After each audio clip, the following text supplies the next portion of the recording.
faire une lecture que nous connaissons dans l'Ancien Testament, 2 Rois chapitre 4,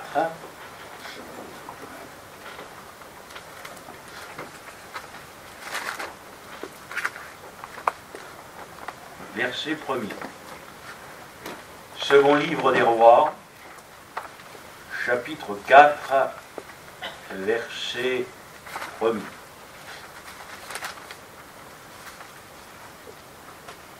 Une femme d'entre les fils des prophètes cria à Élisée en disant : ton serviteur, mon mari, est mort, et tu sais que ton serviteur craignait l'Éternel. Or, le créancier est venu pour prendre mes 2 enfants et en faire ses esclaves. Élisée lui dit : que puis-je faire pour toi? Dis-moi, qu'as-tu à la maison? Elle répondit : ta servante n'a rien du tout à la maison qu'un vase d'huile. Et il dit : va demander au dehors des vases chez tous tes voisins, des vases vides, et n'en demande pas un petit nombre. Quand tu seras rentré, tu fermeras la porte sur toi et sur tes enfants, tu verseras dans tous ces vases, et tu mettras de côté ceux qui seront pleins. Alors elle le quitta. Elle ferma la porte sur elle et sur ses enfants. Il lui présentait les vases et elle versait. Lorsque les vases furent pleins, elle dit à son fils : présente-moi encore un vase. Mais il lui répondit : il n'y a plus de vase. Et l'huile s'arrêta. Elle alla le rapporter à l'homme de Dieu, et il dit : va vendre l'huile, paie ta dette, et tu vivras, toi et tes fils, de ce qui restera. Amen.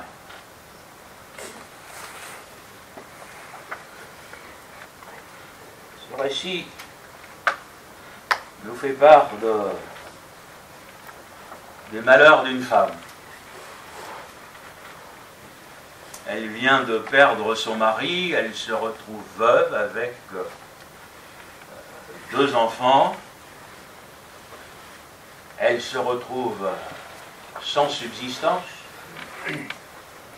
et dans l'incapacité de rembourser l'argent qui était dû. J'aurais pu ce matin vous parler des dettes. Mais ce n'est pas ce que le Seigneur a mis sur mon cœur, donc je laisserai ça de côté. Vous savez que la parole de Dieu parle des dettes. Elle parle de tout, la parole de Dieu. De toute façon, c'est ça. Mais la pensée que le Seigneur a mise sur mon cœur ce matin,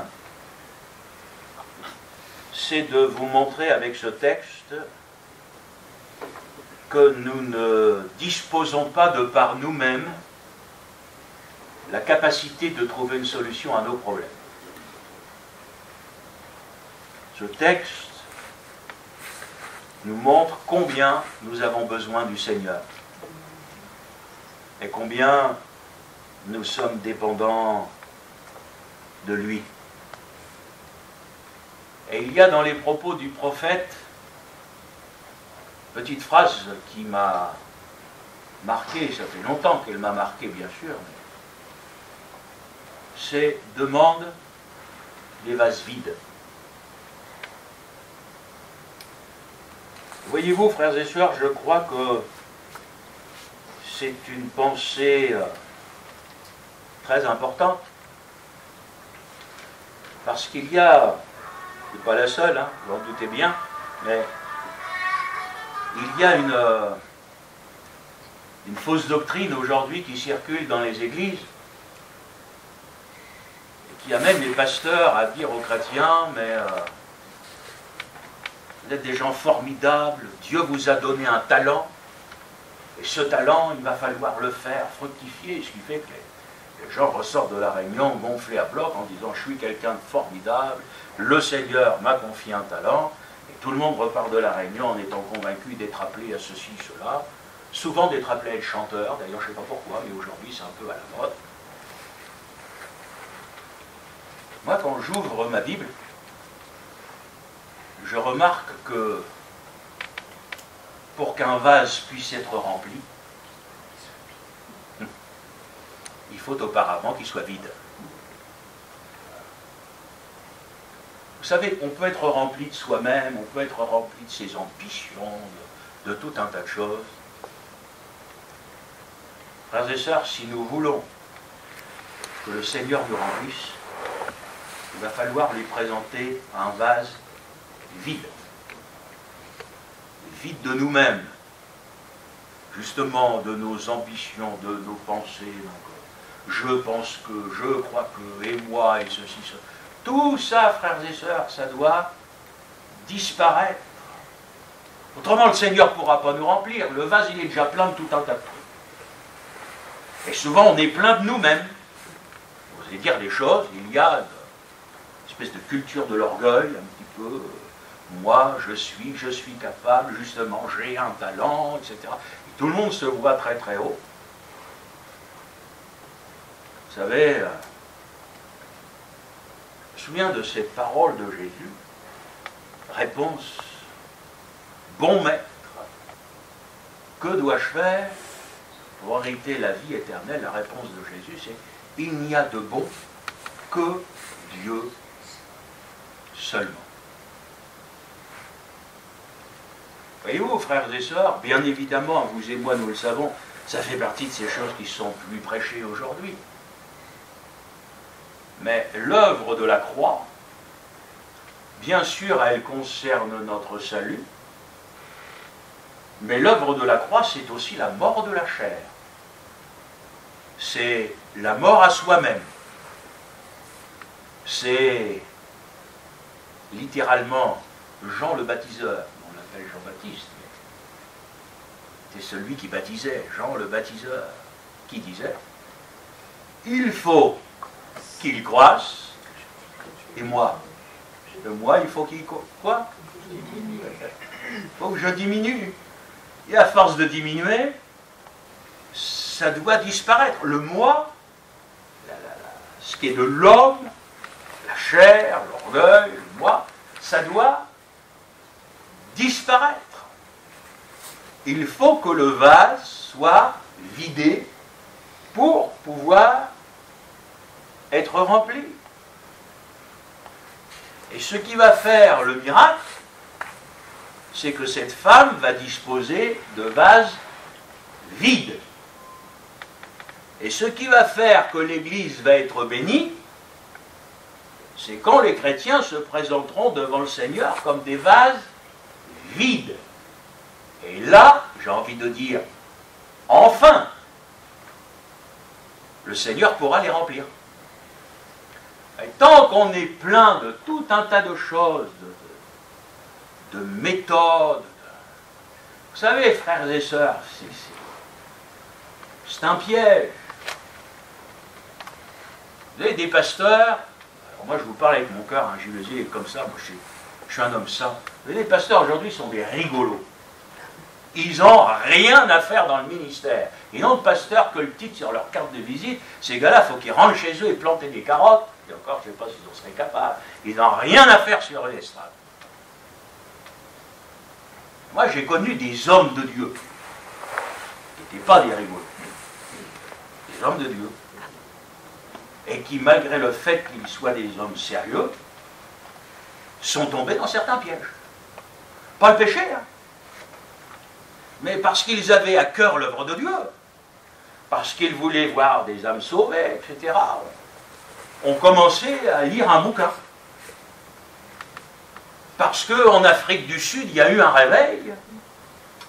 Alors, pour que le réveil vienne en France, on va faire comme en Afrique du Sud. Vous en avez d'autres. Et ça a été ce que j'ai appelé le commencement de la fin.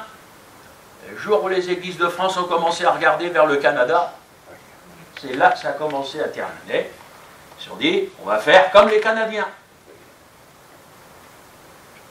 Parce que comme ça s'est passé là-bas au Canada, alors, on a fait de ces grandes églises, comme vous en voyez aujourd'hui, musique, lumière, machin, etc. Frères et sœurs, est-ce que le réveil, il est en France? S'il y était, ça se saurait. Donc moi, j'ai vu des hommes sérieux penser que si on faisait comme là, et ceci, ça, le réveil allait venir, etc. faut être vide. Pas chercher des méthodes, il ne faut pas chercher à copier la manière avec laquelle ça s'est fait. Vous savez, j'ai tellement vu de choses. Souvent donné cet exemple-là à Pont-de-Mer parce qu'il m'a surpris, pour ne pas dire choqué. Mais quand on visite à l'étranger, alors moi vous savez, j'ai fait le tour du monde, je me suis retrouvé un jour dans une église, c'était au Sri Lanka. Et dans cette église, au Sri Lanka, à côté de l'estrade, vous aviez une espèce de grand tableau en bois sur lequel étaient accrochés des petits mots. Alors, comme les Sri Lankais n'ont pas le même alphabet que nous, moi j'ai demandé au pasteur, je dis c'est quoi ça? Et en fin de compte, ce sont les sujets de prière. Donc les gens écrivent les sujets de prière, peut-être qu'ils viennent les épingler sur le tableau. On sent encore. Bon, après, ce qui m'a paru un petit peu bizarre, c'est de voir un ensemble d'hommes entourer le tableau, quasiment imposer les mains au tableau pour que les sujets de prière soient... Bon, je suis très respectueux, j'ai regardé. Quand je suis reparti, je n'ai pas été forcément séduit par ça. Ouais, j'étais pas le seul pasteur, mais je me souviens, j'étais assis à côté d'un dans l'avion, quelques heures pour rentrer du Sri Lanka. C'est pas mal ça, moi, je crois que quand je vais rentrer, je vais faire ça dans l'église. Et du tac au tac, je dis, parce que tu crois quand tu vas faire ça dans l'église, vous allez avoir plus d'exaucements de prière qu'avant? Ah, toi, ben, je dis oui, moi. C'est pas parce qu'on m'a épinglé les sujets de prière au tableau qu'on va avoir plus d'exaucements de prière. Enfin, c'est ça, voyez-vous. C'est toujours tentant de voir des choses et d'essayer de faire pareil. Le Seigneur, par la bouche du prophète, va dire à cette femme, prends des vases vides. Et vous savez, frères et sœurs, pour l'Église, pour servir le Seigneur à quelque niveau que ce soit, moi je vous dis que le Seigneur a besoin de vases vides. Parce que des vases vides, il va pouvoir les remplir. Ce ne sont pas des gens qui vont prendre les choses de la terre, les moyens de la terre. Ce sont des hommes et des femmes qui, à leur niveau, vont tout attendre du Seigneur. Et c'est là que le miracle s'accomplit. Parce que quand il n'y a rien, ça ne peut venir, ça peut venir que d'en haut. Ce que je remarque dans ce texte, c'est la soif. Élisée va dire à cette femme, n'en demande pas un petit nombre. Elle aurait pu calculer.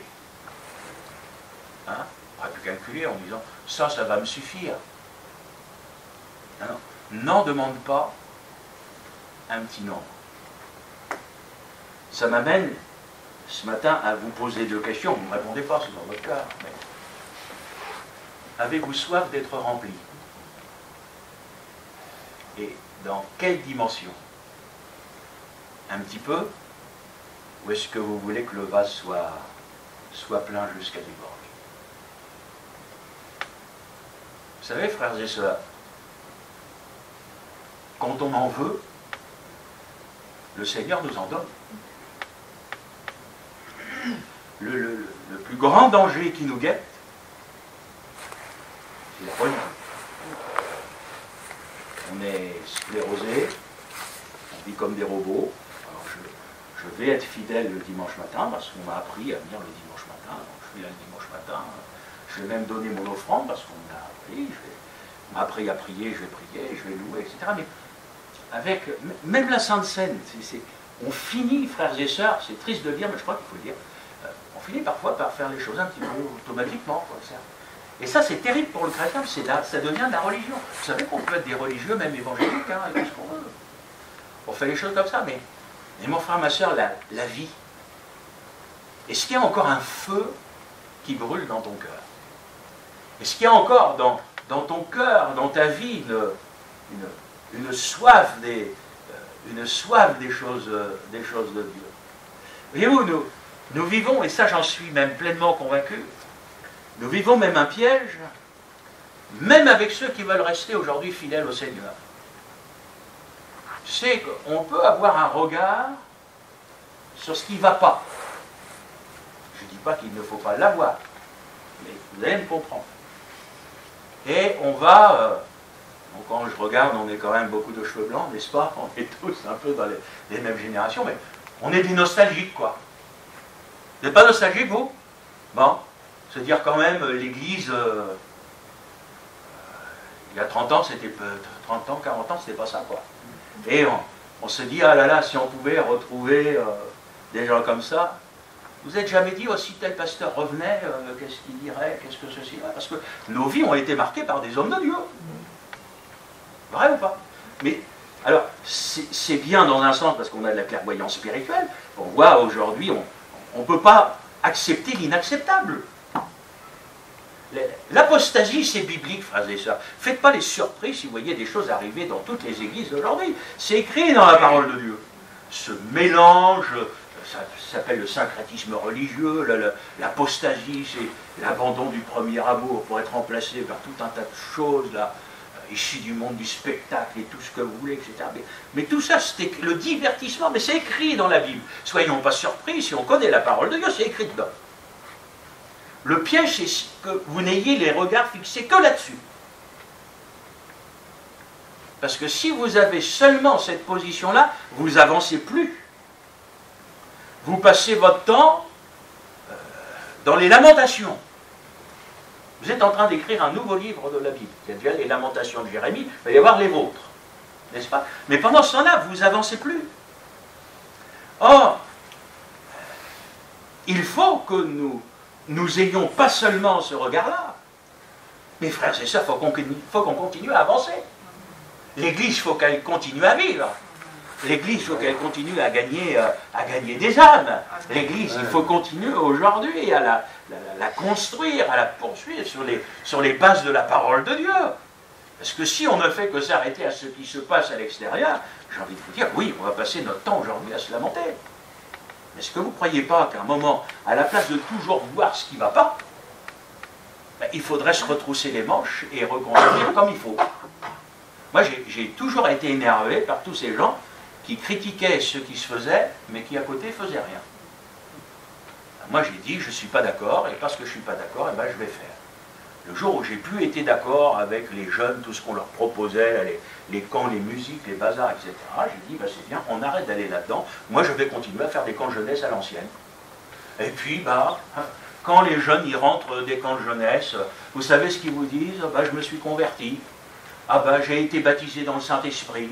Ah ben, on a eu des moments, c'est pas de l'étude biblique avec les jeunes, c'est des questions-réponses. J'ai envie de vous dire, vous savez, vous avez des jeunes qui grandissent, et puis après, ben, on vieillit, mais on a des jeunes qui sont là dans le service. Vous avez aujourd'hui des gens, ben, bien sûr, on a organisé notre colonie de vacances, on n'a pas de mal à trouver des jeunes. Aujourd'hui, vous avez des colonies de vacances, ils ont du mal à recruter du monde, etc. Parce que vous avez des gens qui veulent servir Dieu. Et mon frère, ma soeur, c'est pour ça que je vous pose cette question. Est-ce que malgré tout ce qui se passe, malgré cette nostalgie que je comprends, est-ce qu'il y a encore un feu dans votre cœur? Est-ce que vous en voulez encore pour le Seigneur? Est-ce que vous avez envie d'avancer? Ben, pour cette femme, ça ne s'est pas fait tout seul. Le miracle, est-ce qu'il vient de Dieu? Oui, on est d'accord? Est-ce que c'est le Seigneur qui lui a apporté les vases? Non. Ben, vous avez tout compris. Dans tout, il y a la part de Dieu et il y a la part de l'homme. Dieu, c'est le miraculeux, le surnaturel, le spirituel. Mais ça ne veut pas dire que nous, on n'a rien à faire. Et cette femme, elle a écouté l'homme de Dieu, qui l'exhortait, et elle s'est mise au boulot. Et avec ses enfants, pour leur salut, oui ou non? Ouais. Eh bien, elle s'est mise au travail.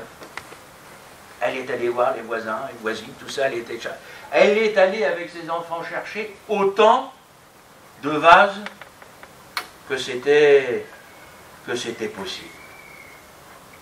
Alors, la seule chose qu'elle avait, c'était du vide.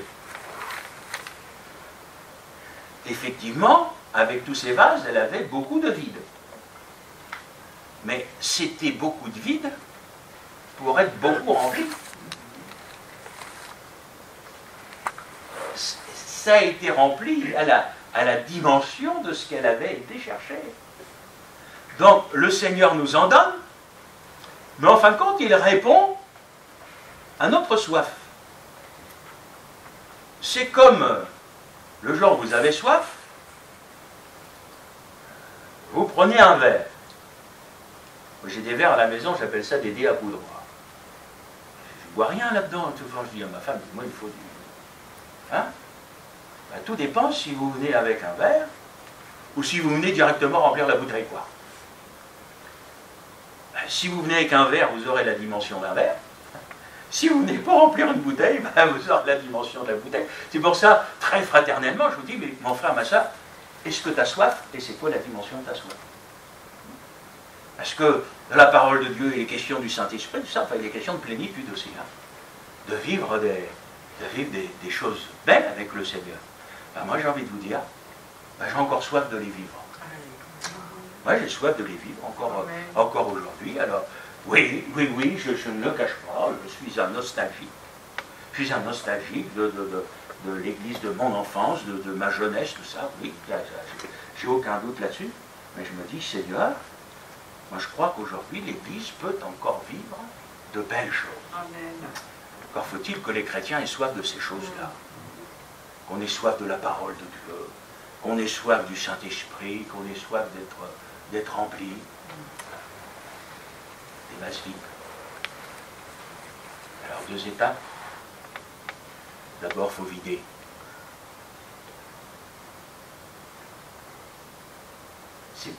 C'est plus agréable d'être rempli que d'être vidé.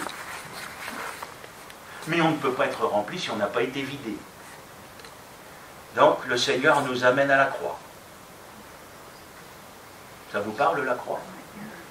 Vous croyez qu'elle existe encore? Donc le Seigneur t'amène, il m'amène à la croix, en me disant, Gilles, tu peux rien. Les gens, il ne faut pas les changer. Il faut que tu me fasses confiance. Des fois, on pourrait se dire, comment on pourrait faire? Rien. Le Seigneur. Alors, il faut que j'accepte d'être vidé. De mes pensées, mes idées. Puis dire, ben Seigneur, je ne m'attends qu'à toi. Seigneur, remplis-moi. Et je crois qu'aujourd'hui encore, le Seigneur répond à la soif des cœurs. Et si tu acceptes que le Seigneur fasse de nous des gens vides, de nous-mêmes, de tout ça, ben moi je crois que d'en haut, le Seigneur va nous remplir de toutes bonnes choses qui viennent de lui.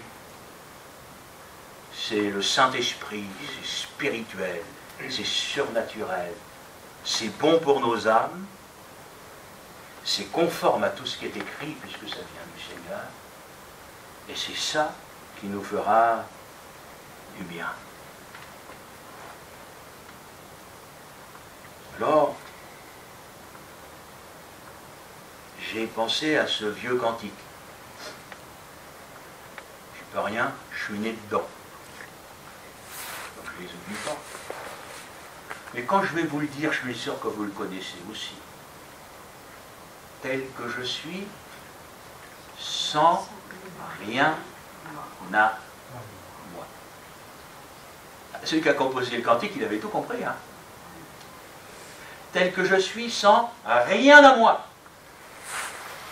La seule chose que j'ai, Seigneur, c'est la croix, c'est le sang versé pour moi, mais Seigneur, j'ai rien, je suis rien, je peux rien, mais je viens à toi. Pourquoi? Parce que toi, tu es tout. Parce que toi, tu peux tout.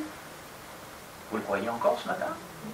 Alors, on laisse les choses de la terre, les méthodes de la terre, les regards des hommes, ça, on laisse tout ça. Et on vient tel que je suis, je viens à toi. Et vous savez, frères et sœurs, quand on se retrouve au pied de la croix du Seigneur, il n'y a plus de façade. Vous savez, des fois dans ma prière, je pleure devant le Seigneur. Je vous offrande ce que je vais vous dire, j'ai pas honte.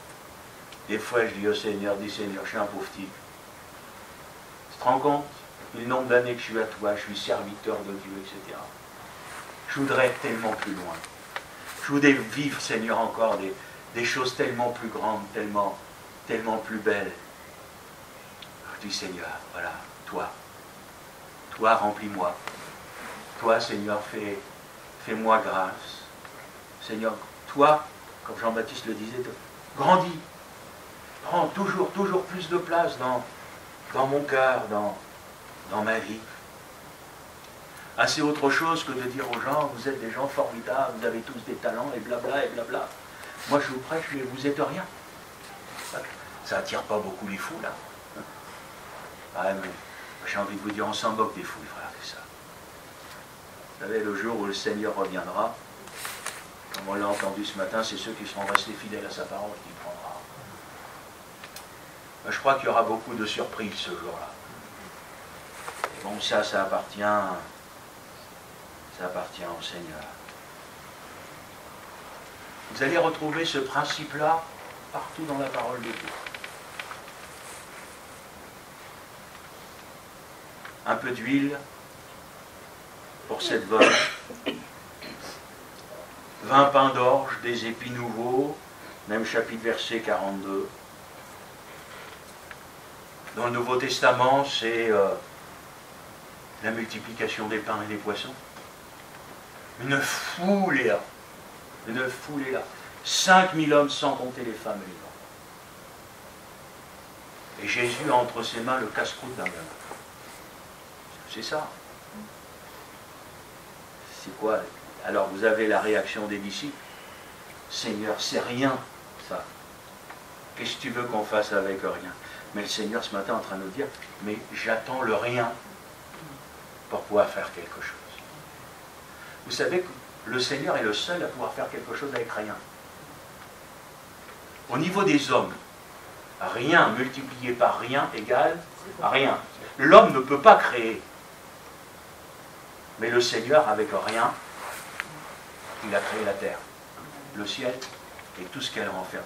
La parole du Seigneur, elle est créatrice. C'est là qu'est le miracle. Mon frère, ma soeur, mon Dieu, qui est ton Dieu, c'est le Dieu de l'impossible. Mais pour que l'impossible se manifeste, il faut que le possible soit anéanti. On est humain, on est comme ça. Tant que nous, on peut faire quelque chose, on va chercher à le faire. Et on est pire que ça, c'est qu'une fois qu'on l'aura fait, on en sera fier. On dira, regardez, j'ai fait. Mais en fin de compte, nous n'avons rien fait. Nous n'aurons été entre les mains du Seigneur que des instruments. L'œuvre, c'est lui qui l'a fait. Et l'apôtre dira de la part du Seigneur, quand bien même vous auriez fait tout ce que vous avez dû faire, auquel verset, quand on le lit dans le texte original, l'apôtre va dire, considérez-vous comme des bons à rien. Quelle prédication aujourd'hui. Considérez-vous comme des bons à rien. C'est le Seigneur qui fait tout. Si on considère, nous, qu'on a fait quelque chose, etc., on lui vole sa gloire. La gloire doit revenir au Seigneur. L'Église n'est pas là pour élever des hommes. Elle est là pour élever le Seigneur. Elle est là pour élever le Seigneur. Venez à moi, vous qui n'avez rien, si ce n'est des fatigues, des fardeaux, des soucis. Venez. Frères et sœurs, que se passerait-il si toute l'Église, tel un vase vide, venait au Seigneur? D'après vous, il ferait quoi? Moi, je crois, dites-moi si je me trompe, je crois qu'il nous remplirait. Il ne nous remplirait pas de nous, hein. Il nous remplirait de lui. Alors,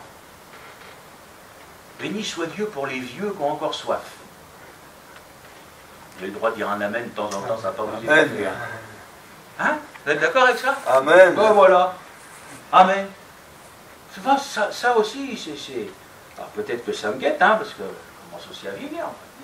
Des fois, oh là là, c'est bien d'avoir une vision pour l'Église et de mettre en place des gens plus jeunes pour prendre notre suite, etc. Ça, je crois que c'est vraiment quelque chose de sage. J'ai vu assez de catastrophes dans ce domaine.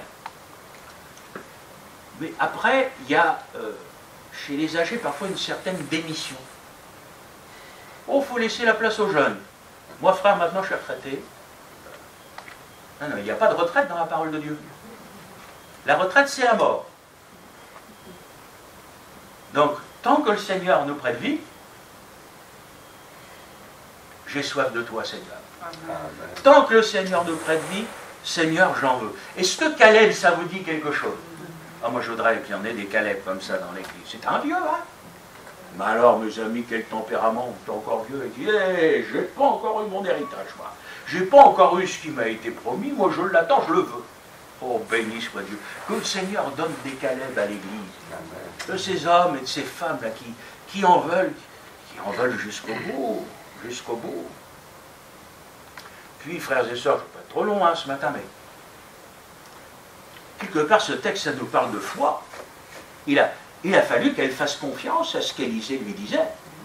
Donc, dans la vie de cette femme, il y a eu un acte de foi. Elle a cru. Elle a cru. Et moi, je crois que ce qui fait défaut aussi à l'Église d'aujourd'hui, c'est ça. C'est la foi. C'est la foi.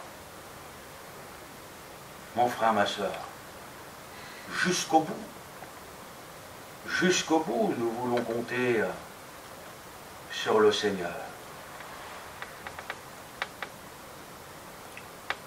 Humainement parlant, on a des défis. Quand je pense à notre église à Rouen,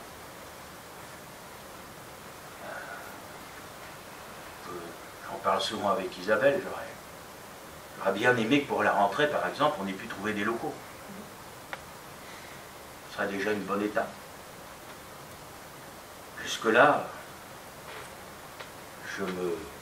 je me heurte à nos impossibilités. Notre groupe n'est pas encore assez grand pour qu'on dégage assez de finances. Béni soit Dieu, je vous promets qu'on a par rapport au groupe que nous sommes, on a des bonnes offrandes. Donc je remercie le Seigneur. Mais c'est pas encore assez. Et je ne suis pas en train de vous demander des sous. Je dis voilà. Alors, vous vous mettez à votre place, moi je réfléchis. Parce que Gilles, il réfléchit. Moi j'ai soif, hein, je vous promets, hein, moi ça me démange. Ce qui me démange le plus, c'est les réunions d'évangélisation, je vous promets. Alors ça, pour moi, je meurs d'envie d'envoyer des boulets de canon d'évangile encore dans la ville de Rouen, quand je vois qu'on arrête les réunions d'évangélisation partout. Moi, je ne peux pas vous dire ce que ça me fait, mais c'est comme si ça n'était plus perdu, alors. Ah, je dis non, ah oui, mais... Alors on s'assoit, on réfléchit. Comment est-ce que je pourrais faire? Puis vous arrivez à la fin, je peux rien. On n'a pas assez de sous, on n'a pas... Et puis la conclusion, elle est excellente, c'est de dire, écoute Seigneur, puisque nous, pour le moment, on ne peut pas, moi le Seigneur que je prie, c'est le Seigneur qui peut tout. J'ai rencontré un frère, un vieux pasteur, qui a fait à l'époque la même chose que nous avons fait, et qui s'est retrouvé à rechercher des locaux pour une église.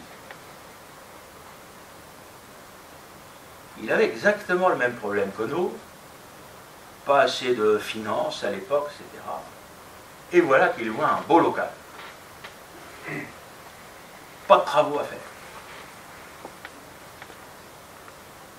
Alors, bien qu'il n'avait pas d'argent, l'agent immobilier lui a conseillé de prendre quand même contact avec le propriétaire.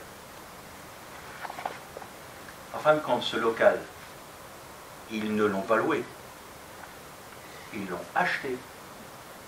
Et c'est le propriétaire qui leur a prêté les sous. Ce qui fait que Ben oui, c'est ce qu'il a dit. Il dit, c'est plus intéressant pour moi de vous prêter de l'argent que de le mettre à la banque. Donc, voyez-vous, frères et sœurs, moi j'ai aussi ces témoignages-là. Alors, je suis peut-être un rêveur, mais je crois qu'il y a des rêves, on a le droit de les faire avec le Seigneur.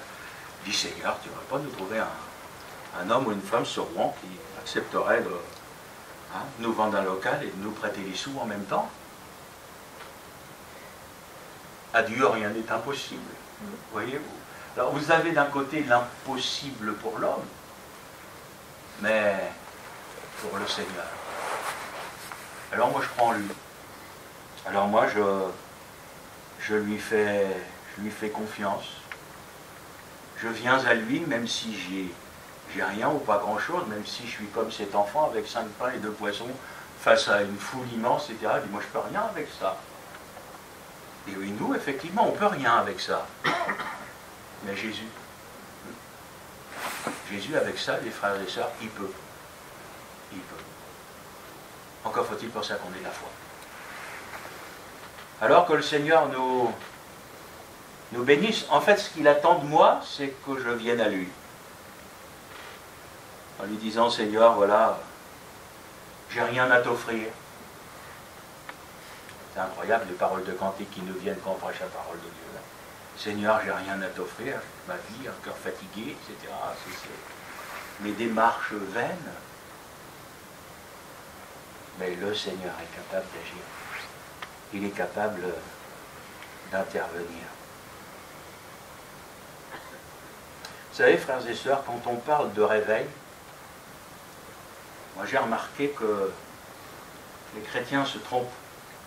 Ils donnent une mauvaise signification au mot réveil. Parce que pour eux, souvent, le réveil, c'est des miracles, des guérisons, des gens qui se convertissent, etc. Ça, c'est pas le réveil, ça. Le réveil, il touche l'Église, pas les inconvertis.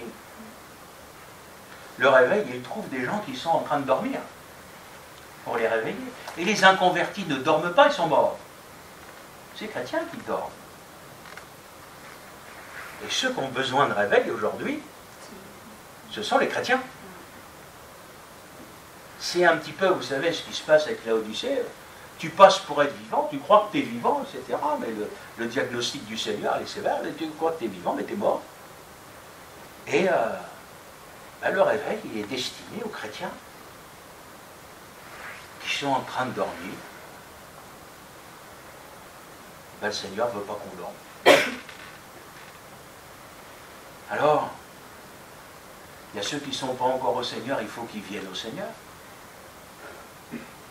Et puis, oserais-je dire qu'il y a des chrétiens qui ont besoin de revenir? Ben oui, j'ose le dire. J'ose le dire. Béni soit Dieu pour ceux qui ont continué la vie, qui sont persévérants. Ben, il y en a qui ne sont plus aujourd'hui ce qu'ils étaient hier. Alors on trouve des excuses, mes frères, vous savez, regardez les églises et ceci et ceci, cela. Vous savez, le jour où on apparaîtra devant le Seigneur, on n'aura pas d'excuses. Hein.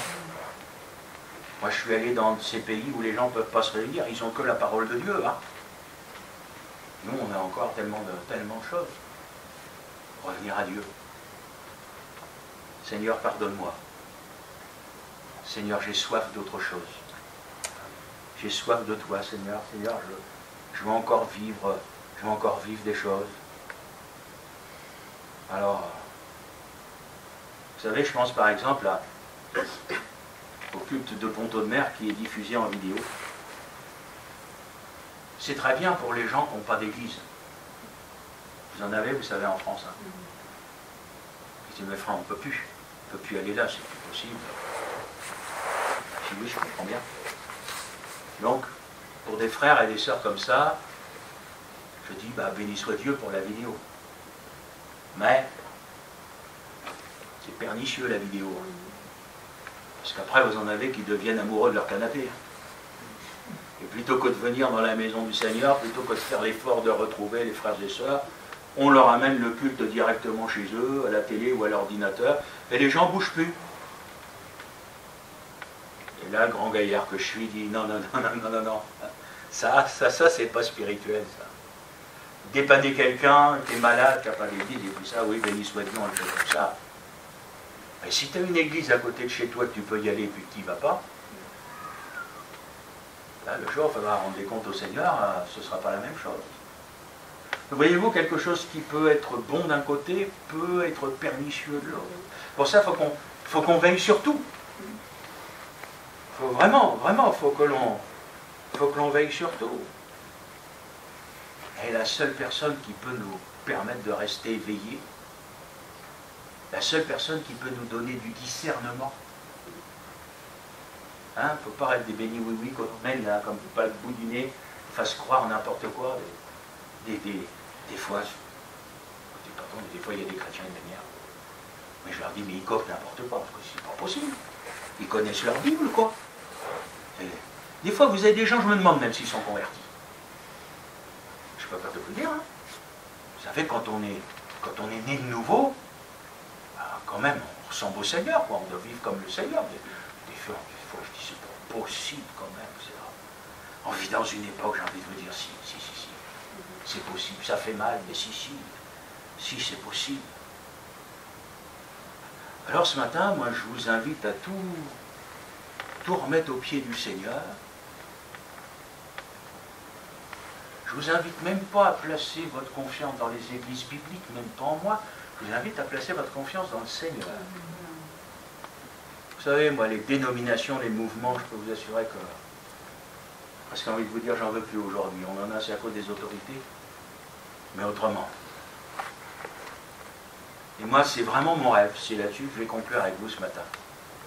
C'est je me dis, Seigneur, si tous les chrétiens pouvaient revenir à la croix, si toutes les églises pouvaient revenir à la croix, je parle bien des chrétiens, mais si les chrétiens pouvaient avoir en eux l'esprit de la repentance. J'ai l'impression que la repentance, c'est pour les inconvertis. Aujourd'hui, les chrétiens ont besoin de se repentir. Ils ont besoin de revenir au Seigneur. Ils ont besoin de revenir à la parole. Et si les chrétiens faisaient ça, oh mes amis, c'est comme si on appuyait sur un bouton. Le Seigneur là-haut dans le ciel, il sauterait de joie, il serait tellement heureux. C'est comme le peuple d'Israël, qui avait besoin de revenir à Dieu quand le Seigneur dit un fidèle Israël. L'histoire de l'Église, c'est l'histoire du peuple d'Israël. Toujours attiré par ce qui se faisait dans le monde, par les païens. Ils ont même voulu un roi. Ah, le Seigneur dira à Samuel, c'est pas toi qu'ils ont rejeté. C'est moi. Ils ont voulu un roi pour faire comme les autres nations. Mais ce n'était pas la volonté de Dieu. Mon frère, ma soeur, moi je vous prêcherai pas autre chose. Nous ne sommes pas là pour faire notre volonté, on n'est pas là pour essayer même de prouver quelque chose. Rien de tout ça. Moi, j'ai qu'un seul endroit, un seul parking pour que vous gariez votre voiture, c'est la croix. Et là se retrouvent les vrais chrétiens. Un vrai chrétien n'a pas peur de la croix. Il aime la croix. Il la chérit. Comme le dit encore ce vieux cantique, pardonnez-moi, cette croix me sera toujours chère. Elle est gloire et victoire pour moi. C'est par elle que nous avons été sauvés. C'est par elle que nous sommes encore en vie. Et c'est encore elle qui te tiendra vivant jusqu'au bout. Alors mon frère, ma soeur, souviens-toi, ne serait-ce que du titre de la prédication. Des vases vides. Le Seigneur ne peut remplir que des vases vides, que le Seigneur.